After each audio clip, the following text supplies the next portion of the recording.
Okay. Chapter 56 of Iron Flame, baby. Chapter 56 of Iron Flame. Okay. Wyvern are coming. Would the wards be risen or not? Oh my god. Shit. She has to. Like, I feel bad for the writers. I feel bad for, you know, the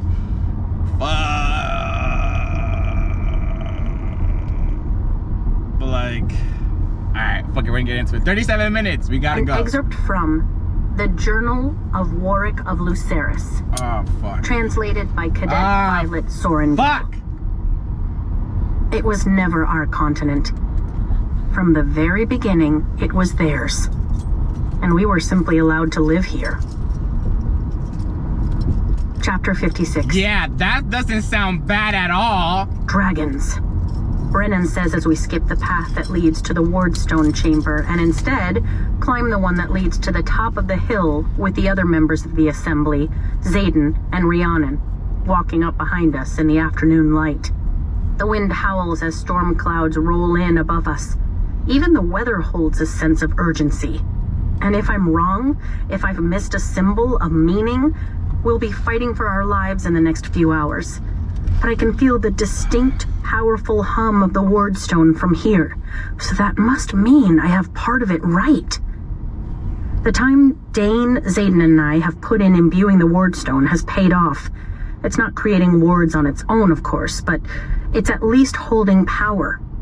The chaos inside Ryerson House bleeds onto the trail that leads to the valley as riders and flyers alike hike for the flight field, armed to the teeth with swords, battle axes, daggers, and bows. My own daggers are sheathed, all but the two I left in the cave with Solace's body. And my pack is strapped to my back. Most third and second years are headed to the outposts along the Navarian border. And then there's me. I'll be with Xaden since TAIRN and SGAEYL can fly faster than the rest of the riot to confront the approaching horde. The last thing we want is to let them get to Eratia.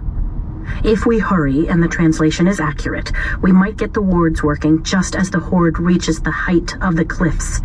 I try not to focus on what will happen if I've translated wrong again, my heart racing in my chest as we hurry up the path. I glance over my shoulder at Xaden, his jaw clenched, eyes not quite meeting mine. Maybe he and I keep having the same fight because we never get to actually finish it.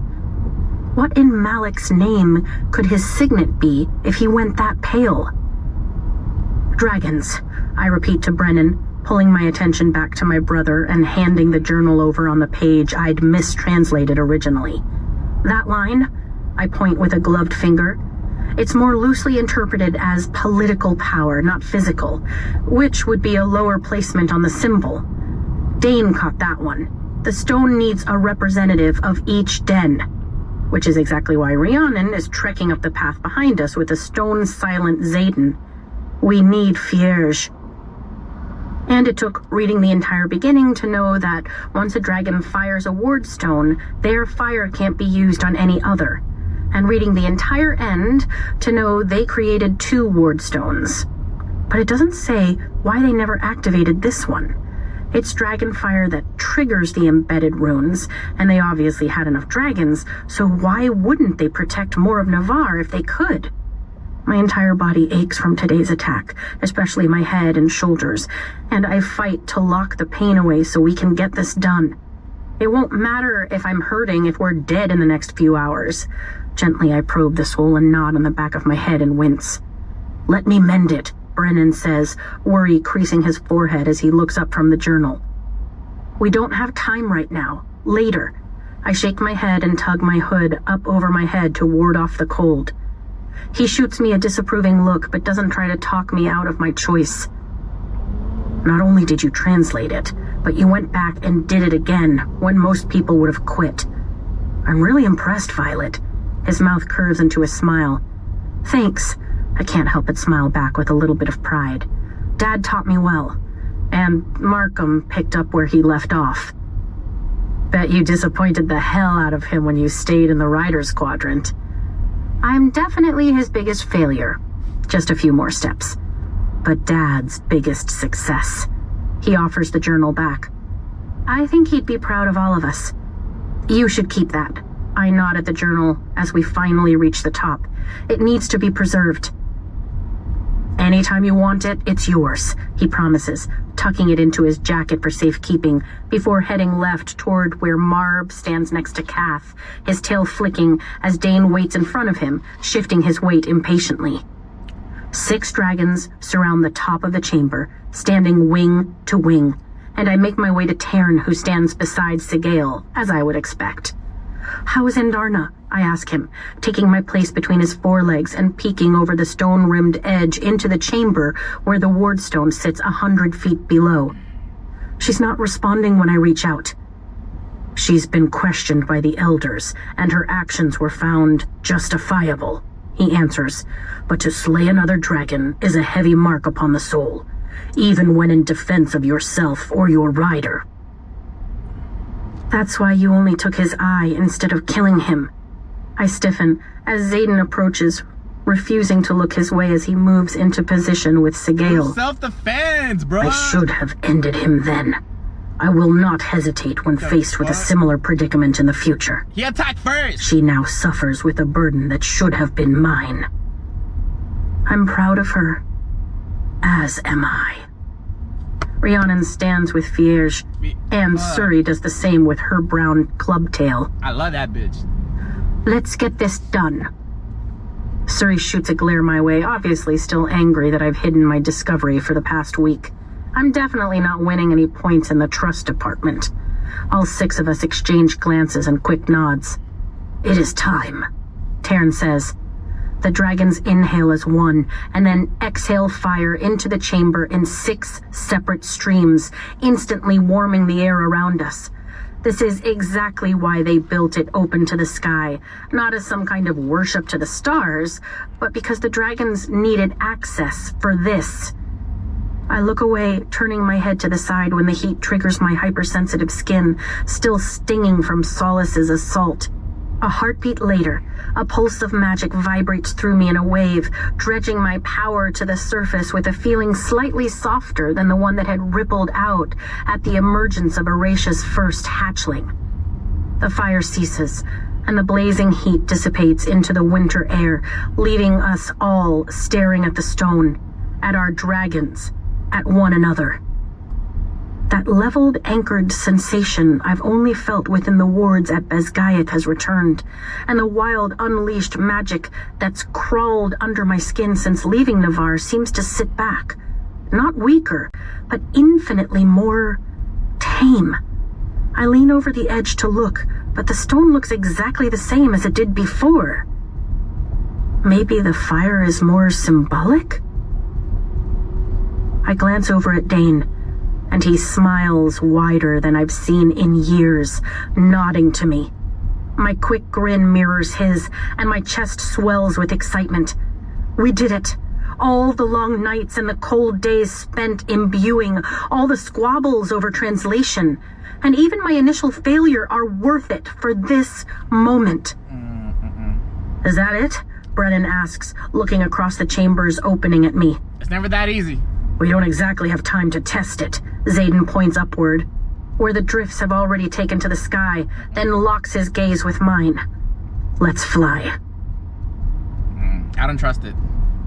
TAIRN has never flown faster, leaving SGAEYL and Xaden behind as he surges for the cliffs with the best vantage point for spotting Wyvern. I already know. The edge of the high plains, usually a 2-hour flight for TAIRN, but this evening we make it a few minutes under that mark. They're 15 minutes behind us, he tells me as he sails over miles and miles of agricultural fields, gradually descending until we land 50 yards from the edge of the cliffs. Use it to center yourself. Don't tell me you're taking Xaden's side of this argument. I unbuckle from the saddle and wince as I climb out of my seat. I need to stretch my legs. I don't take the lieutenant anywhere, he chuffs, as if I have nothing better to do than listen to your romantic issues. Sorry, didn't mean to jump to conclusions. I navigate his spikes, and he dips his shoulder. though I do take offense at your insult," he notes as I slide down his leg. Insult? My knee protests when my boots collide with the frozen ground, but the wrap holds tight. "You doubt your judgment, as if I did not choose you for it." "But you weren't listening." "Right." Rolling my shoulders, I walk toward the edge of the cliff and summon just enough of my power that my skin warms, even though my breath puffs out in clouds of steam. There's a hum here, too, and I instinctively know that this is where the wards end, 20 feet short of the cliff's edge. This point is a 4-hour flight from Eratia for average dragons, if such a creature exists. Would this be the natural border of Basgaeth's wards if they weren't extended by the outposts? That distance would leave Elsum, Tyrrendor, and even most of Kaldir unwarded. Gods, we're not even shielding most of Tyrrendor if this is the Wardstone's natural range.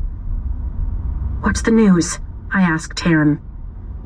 "The nearest riot of 3 is 20 miles to the north, and the same to the south." "No sightings?" "We don't have the strength Xaden wants in each unit tonight, but we can cover more of the border in groups of 3, or in our case, 2. Deploying in smaller but closely spaced units gives the stronger dragons a better chance at communicating as well. Every bonded pair has been recalled from the lines across Poromil to defend the cliffs, but there's no hope of those stationed in Cordon, or beyond at the border with the Breivik province making it back in time. Not from the cliffs. But beyond? I look out across the darkening landscape, searching for any sign of gray wings. "I'd estimate we have a quarter hour." He huffs a hot breath of steam that billows past me. "Prepare yourself. SGAEYL approaches." "Do you think he's right?" I ask, folding my arms across my chest as wing beats break the relative silence of the night. "I know he thinks he is." That's helpful. SGAEYL lands close to TAIRN, and I breathe in my last moments of peace and prepare myself for the battle to come before the actual war reaches us. It isn't long before I hear his familiar footsteps coming my way. "No sightings on this side of the cliff," I tell him as he reaches my side, keeping my shields firmly in place. "TAIRN thinks we have 15 minutes. "There's no one else out here." His words are clipped. "Right, we're the only pair." I shift my weight, energy tingling in my fingers, slowly filling my cells, saturating me in preparation instead of drowning me as usual. "I know that goes against your full riot. That's not what I mean."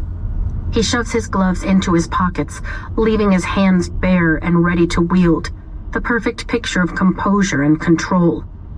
There's no one within miles to hear us. My eyebrows shoot up, and I turn toward him in sheer incredulity. "I'm sorry, are you suggesting that the reason you didn't answer my question back in Eratia was because you don't trust your own sound shield on our room?" "There is always someone better at something than you, including wards." He winces. "And maybe that wasn't the entire reason."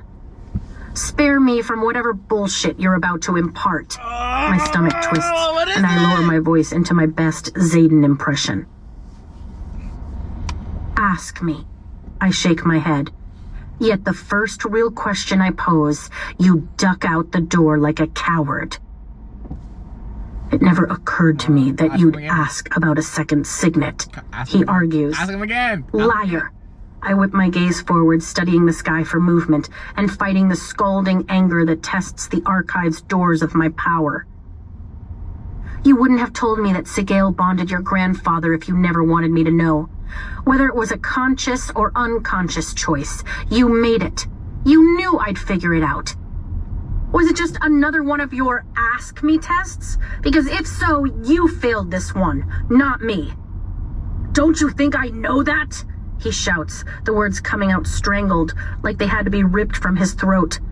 The admission earns him my full attention, but his outburst is quickly smothered by his self-control, and we fall into strained silence as he stares off into the distance.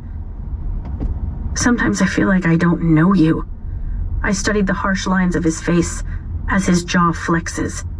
How am I supposed to really love you if I don't know you? I can't, and I think we both know it. How long do you think it takes for someone to fall out of love? He studies the skyline. A day? A month?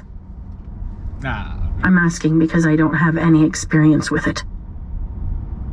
What the fuck? I fold my arms to keep from giving in to the impulse to jab him with the sharp point of my elbow. I'm asking, he continues, his throat working as he swallows. Because I think it will take you all of a heartbeat once you know. Apprehension slides up my spine and knots in my throat as I slightly lower my shields just enough to feel ice-cold terror along my bond with him. What the hell could his signet be that I wouldn't love him? Oh shit. What if he's like Kat? What if he's been manipulating my emotions this whole time? I swallow back the bile inching its way up my throat. I would never do something like that, he retorts, sending a sideways wounded glare at me as he continues to watch the sky. What could it be? Shit. I rub my hands over my face. I didn't mean to say that out loud. He doesn't respond. Just tell me what it is. I reach for him, curling my fingers around the back of his arm. You said that you trust me to stay because even if I don't know your darkest deeds, I know what you're capable of. What is it? But I don't if you won't tell me. Somehow we're right back where we were months ago, neither of us fully trusting the other. His mouth opens, but he snaps it shut, as if he was going to talk, then thought better of it. Signets have to do with who we are at our core and what we need, I think out loud. If he won't tell me, then I'll figure it out my damn self. You are a master of secrets, hence the shadows. I gesture at the ones curled around his feet. You're deadly with every weapon you pick up, but that's not a signet. My brow furrows. Stop. You're ruthless, which I guess could have something to do with an ability to shut off your emotions. I shift my weight and study his face, watching for even the most minute sign that I'm onto something, and keep guessing, trusting TAIRN to spot the wyvern before we do. You're a natural leader. Everyone gravitates toward you, even against their better judgment. The last part comes out as a mutter. You're always in the right place. My eyebrows rise. Are you a distance wielder? I've only read about 2 riders in all of history who could cross hundreds of miles in a single step. There hasn't been a distance wielder in centuries, and don't you think if I was one, I would have spent every night in your bed? That'd be sick. He shakes his head. That'd be very sick. But what do you need? I ponder, ignoring the tense set of his jaw. You need to question everyone to make your own impressions. You need to be a quick judge of character in order to know who to trust and who not to in order to have those smuggling missions at SGAEYL for years. More than anything, you need control. It's woven into every aspect of your personality. Stop, he demands. I ignore the warning completely, just like I ignored Mira's warning last year to stay away from him. You need to fix. Never mind, if you could mend, you wouldn't have brought me to Erasia. Let's try eliminating signets instead. You can't see the future, or you never would have led us to Athbeen. You can't wield any element, or you would have done so in Resin. I pause as a thought pushes past the others. Who knows? Stop before you go somewhere we can't come back from. Shadows move across the inches that separate us, winding up my calves as if he thinks he's going to have to fight to keep me at his side. Who knows? I repeat, my voice rising with my temper. Not that it matters, there's no one else for miles. And there are no sound seekers in Erasia capable of hearing across miles of distance like Captain Greeley and General Melgren's personal unit. Hence, why our communication times lag. Do the marked ones know? Does the assembly? Am I the only person close to you who doesn't know, just like last year? My hand falls away from his arm. It's impossible to have a signet that no one has detected, no one has trained. Has he played me for a fool again? The space between my ribs and my heart shrivels and shrinks, my chest threatening to crumple. For fuck's sake, Violet, no one else knows. He turns toward me in a move so fast it would intimidate someone else, but I know he's incapable of hurting me, at least physically. So I merely tilt my chin and stare up into those gold-flecked eyes in blatant challenge. I deserve better than this. Tell me the truth. You've always deserved better than me. And no one knows, he repeats, his voice dropping. Because if they did, I'd be dead. Why would... My lips part, and my pulse jumps as my head starts to swim. He has to have full control. He has to make snap character judgments. He has to intrinsically know who to trust and who not to. In order for the movement to have been as successful as it was within the walls of SGAEYL, he has to know everything. Zayden's most pressing need is information. TAIRN shifts, angling his body towards SGAEYL instead of beside her. Oh, gods. There's only one signet riders are killed for having. Fear churns in my stomach and threatens to bring up what little I've had to eat today. Yes. He nods, his gaze boring into mine. Shit. Did he just... No. I shake my head and take a step backward out of his shadows, but he moves as if he takes the step with me. Yes. It's how I knew I could trust you not to tell anyone about the meeting under the tree last year. He says as I retreat another step. How I seem to know what my opponent has planned on the mat before their next move. How I know exactly what someone needs to hear in order to get them to do what I need done. And how I knew if someone remotely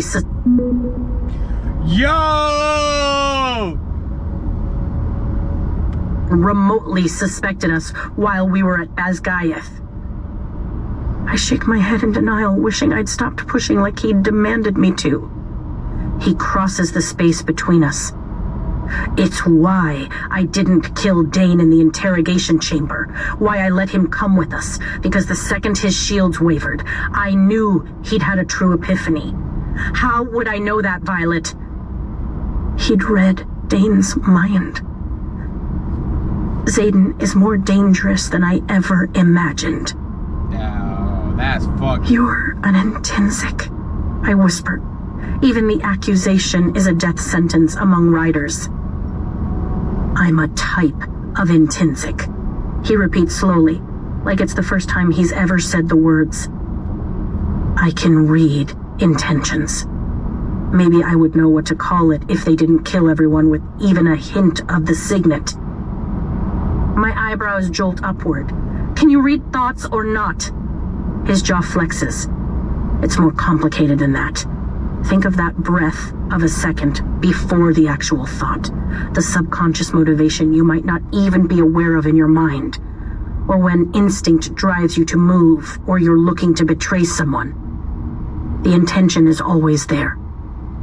Mostly they come across as pictures, but some people intend in really clear pictures. TAIRN growls low in his throat and lowers his head at SGAEYL as a rush of something bitter and sick floods our bond. Betrayal. I slam my shields up, blocking him out before I'm lost to his emotions, already struggling with mine.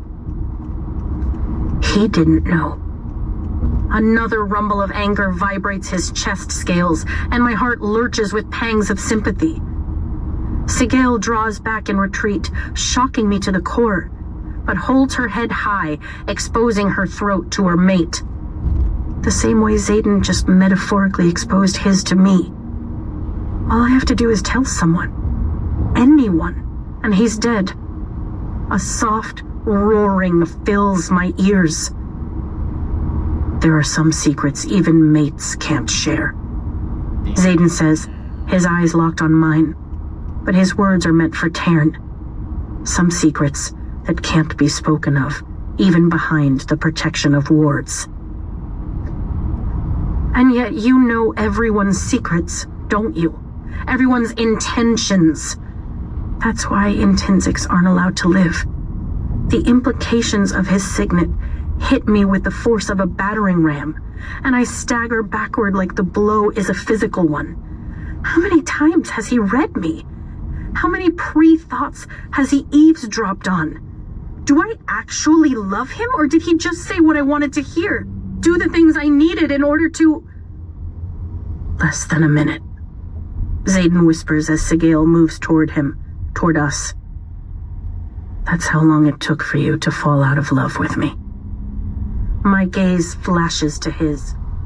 Don't read my... whatever! TAIRN stalks toward me, his head low and his teeth bared as he places himself at my back. I didn't. The saddest smile I've ever seen tugs at Xaden's mouth. First, because your shields are up. And secondly, because I didn't have to. It's all over your face. My heart struggles to beat regularly, torn between slowing and sluggishly admitting defeat, and rising to fight, in defense of the simple yet agonizing truth that I love him anyway. But how many more blows can that love take? How many more daggers are there in that metaphorical armoire? Gods, I don't know what to think. Nausea washes over me. Has he ever used it on me? Yeah. Say something, he begs, fear streaking through his eyes. The roaring grows louder, the sound like 1,000 soft drops of rain on a roof. My love isn't fickle. I shake my head slowly, keeping my gaze locked on his. So you'd better live, because I'm ready to ask you all the fucking questions. Silver One, mount! TAIRN bellows, demolishing the barrier of my shields like they're thinner than parchment. Wyvern! Xaden and I both spare a single glance to the edge of the cliffs. My stomach drops as I realize that the approaching gray cloud isn't a storm, and the roaring in my ears is actually wing beats. One heartbeat. That's all I wait. And then I'm turning, moving, sprinting across the frozen ground and racing up the ramp TAIRN makes of his foreleg to his shoulder. How many? I lower my flight goggles and blast the question down the mental pathway that connects the four of us as I climb into my saddle. Hundreds, SGAEYL answers. That's unfortunate. I force air through my lungs in measured breaths to keep calm, but my hand still trembles as I buckle the belt across my lap. The second I'm secure, TAIRN swings his body parallel to the cliffs and launches, throwing my weight back into my seat as he climbs rapidly with heavy, forceful wing beats. When we have enough altitude for air superiority, TAIRN banks left, flying in a tight circle until we face the flying horde. Then he pushes his wings back against the wind, abruptly halting our momentum and sending my body forward into the pommel as he hovers 100 feet above the frozen field, leaving twice his body length between us and the cliff's edge. A little warning next time? I use our private bond. Did you fall? He challenges along the same, his wings rising and falling only often enough to keep us relatively in place. I decide to keep my retort to myself as Xaden and SGAEYL arrive on our right, keeping a noticeable distance from the edge of TAIRN's wing. I'm sorry she didn't tell you. We will settle matters of emotion after matters of life. Noted. My stomach twists when I can make out individual shapes in the horde, then outright sours as evening sky appears between their wing beats. 30 seconds, TAIRN estimates. I release the pommel and turn my palms up, opening the archive's door to TAIRN's power and letting it fill every cell in my body until the hum of energy I pick up on at the edge of the wards is replaced by the hum of energy that I've become. They're slowing, Xaden remarks as the horde spreads into a grouping I'm terrified to acknowledge looks like a formation. Bile rises in my throat as I count 1, 2, 3, 4. I count at least a dozen venin. 17, TAIRN corrects in a growl. 17 dark wielders and a horde that rivals the riot at Eratia against us. We're dead if the wards aren't up, if I messed up the translation. You didn't, Xaden replies, sounding infinitely more confident than I feel. Heat flushes my skin as my power seeks an outlet, but I keep it contained, ready to be wielded as 3 wyvern break away from the grouping and fly closer. They hover a tail's length beyond the edge of the cliffs, their scales dull and gray, holes peppered through their wings as though they hadn't quite finished forming. They can feel the wards, I manage to say before my stomach abandons my body, plummeting like a rock. The rider on the center wyvern. Then they can die in them too, SGAEYL replies. I can only make out vague facial features from this distance, but I know in my very bones it's him. The sage from Ressen, the one who's taken up residence in my nightmares. His head turns noticeably from me to Zayden. He was in Ressen, I tell him. I know. White-hot rage shimmers along the bond. The sage lifts his staff, then swings it like a club, pointing toward us. I love you, Zayden says as the wyvern closest to me banks away from the wards, falling into a turning dive, only to gain speed and climb again, leveling out behind the lead two before flying straight for us. Even if you believe nothing else I ever say, please believe that. Do not speak to her as if death is a possibility. TAIRN snaps, slamming his own shields around us both, an impenetrable wall of black stone blocking out Zayden and SGAEYL. I breathe deeply, using every ounce of concentration to keep my power contained and my emotions under control as the wyvern accumulates speed and flies past the lead two, heading for the wards. Time slows to heartbeats, my breath freezing in my heated chest. Then, the wyvern crosses the invisible barrier, and my heart stops beating altogether as its wings flap once. Twice. Prepare to dive. TAIRN swivels his head, his jaw opening as the wyvern closes the distance to less than a body length, and I brace for the maneuver. Never mind. The wyvern's wings and head sag, and its body follows suit, as though someone plucked out its life force, and then it falls, propelled only by its previous momentum, passing 40 feet beneath us and crashing into the field below, leaving a deep furrow before stopping. We should check. Its heartbeat ceased. TAIRN tells me, his attention already redirected to the other two wyvern along the border and the horde behind them. The wards work. The wards work. Relief restarts my heart. The sage swings his staff again and lets out a furious shout, sending the wyvern on the right, who meets the same fate a few seconds later, impacting a short distance from the first one. TAIRN doesn't look when SGAEYL dives for the carcasses, but he does lower his shields. They're dead, Zayden confirms a moment later, and I glance down to see Felix arriving on his red swordtail. We're safe. I throw out my hands and release the searing energy within me, letting it snap free as I wield. Lightning cracks open the sky, striking a few feet from the remaining wyvern, and I curse under my breath. Close, but I didn't hit him. It's enough for the sage to call off the attack, and though I can't see his eyes from here, I feel the hatred of his stare locking on to me as he looks back before joining the rest of the horde. That's it? I ask TAIRN as he holds position, watching the wyvern become a cloud of gray once again. Yeah, fuck you! How anticlimactic. In your face. Now what? In your face. Now we stay long enough to be sure. And then we go home. We wait another 3 hours before flying back, long enough for Suri to arrive and tell us of 3 similar incidents along the cliffs. We weren't the lucky recipients of a lone horde. It was a coordinated, simultaneous attack. But we survived. They would have died. The joyous atmosphere is contagious when we walk into Ryerson House a few hours later, That would have been accompanied by Felix, and I'm promptly pulled into Rhiannon's hug. You got the wards up! Her flight leathers are still cold from the night air, meaning she's just returned too. We got the wards up, I counter, before I'm yanked out of her arms and smushed against Riddick's chest, then Sawyer's, as riders and flyers celebrate around us, the noise filling the cavernous space of Ryerson House's foyer, and somehow making the area feel smaller in the best way, less like a fortress and more like a home. We're needed in the assembly chamber right now, Zayden says, leaning past Sloane and raising his voice to be heard over the cacophony. Our eyes lock and I nod, keeping my shields firmly in place to block him out. which feels not only unnatural, but wrong. How ironic to celebrate a monumental victory and still feel like I've lost something precious. There hasn't been a second alone to discuss the fact that if my shields were down, he'd already know how fucked up my head is about the signet he's hidden. I can't imagine walking away from this, from us, but that doesn't mean that we don't have some serious issues we need to discuss.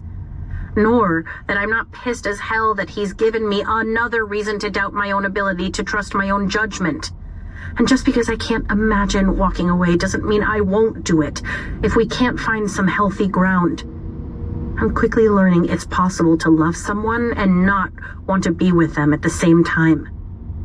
The second we walk into the assembly chamber and a guard shuts the door behind us, the noise outside falls away and 8 pairs of eyes turn in our direction. None of them appear as happy as they should be, given what we've just accomplished. Serena and Mira break away from the assembly and walk toward us as Felix calls Xaden over from the dais with an urgent tone. "We need to find time to talk," Xaden says quickly and quietly. And I know he only says it out loud because I won't let him into my mind. "Later," I agree, just to end the conversation before Mira and Serena hear us. There isn't enough time in the world to process what he's told me. He walks away as they approach, and I peel my gaze from his back to give my attention to my sister. The tension in her face has power rising within me swiftly, my body preparing for battle. "What's wrong?" "As soon as the attack was over, a missive was delivered to Ulysses," she tells me. "He was at the Teria outpost, on the border with Navarre," I finish for her, anxious to get to the heart of the matter. "Melgrin has asked us to meet with him tomorrow. He requested whomever represents our movement. No more than 2 marked ones allowed, along with Violet and Mira Sorengale." She reaches for my hand and squeezes gently. "You can say no. You should say no. Why would the commanding general of all Navarrian forces ask for a cadet and a lieutenant?" My voice trails off, and I glance over to the dais where Brennan is locked in a quiet, heated discussion with the other 6. "Our mother will be there. And if a fight breaks out, we know it ends in his favor. Otherwise, he would never summon us. He's already seen the outcome."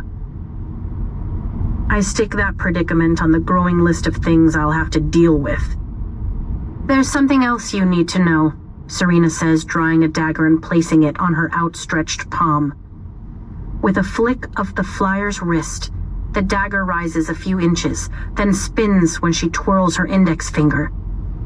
It's a simple, lesser magic, something I learned last year. "You can still wield." My heart sinks at the wider implications, and my shoulders sag. She nods solemnly. "As glad as I am to not be stripped of my power, I'm sorry to say there's something wrong with your wards." Huh? Fuck. Huh? See, I mean, it's kind of obvious, right? Because it's never that easy. Like, come on. I mean, right? I kind of called it, but I'm not gonna say I called it. Like, it's like it's predictable. But that being said, it's really it's a good predictable. It's a good predictable. You know, it adds to the situation. That being said, what the fuck is wrong with the wards now? It's wrong? Is it wrong because their powers weren't taken away? That's how you know it didn't work? Is it that? I can't, like, I don't, like, the only other thing that suggests, like, that saying, is they know something that she doesn't. Like, that's the only 2 things that could possibly mean. But we'll have to wait, because the next chapter 57, is 35 minutes. And I ain't got enough time right now. I'm about to get home. I ain't got enough time for that until tomorrow. Oh, but holy moly guacamole. Oh my God. Seriously, like, this sneaky shadow wielding, oh my god, he could read intentions. See, now I gotta go back and then like, damn. So he knew every time. Okay, he knew every time she wanted. Damn, oh, that's crazy. This guy is OP as fuck. He is OP. He's a busted character. You got, like, seriously? There's like the only way this I can only imagine she, like, Rebecca over here finds another way to just like you know, add one more to this motherfucker, like to his skill set, and he's just gonna be just like absolutely just broken. Like, he's already broken as it is. He's already broken as it is. Like, this guy is so strong. Like, wow. And it's just crazy that Tan didn't even know, bro. Tan didn't even know. That's crazy. SGAEYL didn't tell him. SGAEYL didn't tell him. Oh, that just kind of like, that blew my mind a little bit. That blew my mind. Like, they're fucking mates, bro, for life. And she didn't tell him anything? That's crazy. That's crazy. Like, are they gonna fight? Like, do they fight? Right? They're dragons. They have to fight each other. Like, sheesh. Less than a minute. Less than a minute. He warned you. He warned you. Like, I mean, I would press too. Like, the fuck? I will press. You got me fucked up if you think you're not gonna tell me. Like, but still, like, yeah, it's gonna take some time for her to kind of like heal and process like this. But I can see them getting over it. I can see them getting over it. Like, cause like, you cannot, like, now that you kind of think about it, you can't really blame him. You can't really blame him, because, like, you can't really blame him. Now that you really think about it, because he would, like, she's right. Like, a whisper will have this guy killed. A whisper. You can't blame him. Oh, you can't. Like, as much as like I feel her betrayal, like I understand both point of views. Like, I really do. Like, you can't like you. She needs to understand. It's gonna take some time. She needs to. So she's gonna need some time to like process and heal. But she has to come to the conclusion that he had no other option. Like, he had no other option. Like, I would have done the same thing. No, I'm not gonna like, okay, like, I guess she could argue, you know, once they did bond, like, that he had, you know, telepathically, like, he could have said something. I guess, like, that could have been her argument. Damn, this is gonna be hard to maneuver through. Like, what? Oh, this guy be like really thinking. Like, this guy be really thinking. Whoo! Like, they're both right. They're both right and they're both wrong at the same time. They're both right and they're both wrong. And in situations like this, ooh, like, you're gonna need some. You're gonna need some, like, damn. All right. That's crazy. Okay. All right. Damn.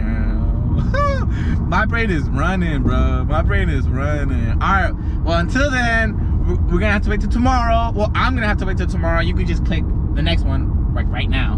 But I gotta wait till tomorrow for the next episode, next chapter.